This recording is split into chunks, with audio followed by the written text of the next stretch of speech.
Hello everyone, আসসালামু আলাইকুম। Welcome to back my page.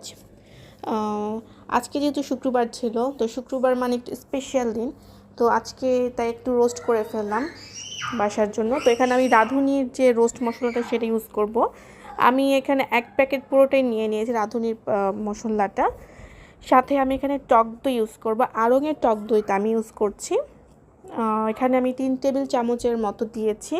সাথে আমি পানি দিয়ে মিক্সড করে একটা মশলা পেস্ট বানিয়ে নিব। আপনি যদি ডাইরেক্ট দেন সেই ক্ষেত্রে দেখা যায় মানে ছোপ ছোপ থেকে যায় বা ভালোভাবে মিক্সড হতে চায় না, বা মানে একটু একটু প্রবলেম থেকেই যায়। তার থেকে ভালো আপনি যদি এটাকে আগে একটু হালকা একটু পানি দিয়ে বা টক দই দিয়ে একটা পেস্ট বানিয়ে রাখতে পারেন, তো সেই ক্ষেত্রে আমার মনে হয় মশলার স্বাদটা বেড়ে যায়। তো এখন আমি প্রথম বেরেস্তা করে নিব। আমি এখানে সয়াবিন তেলের সাথে বাটারটা ইউজ করেছি।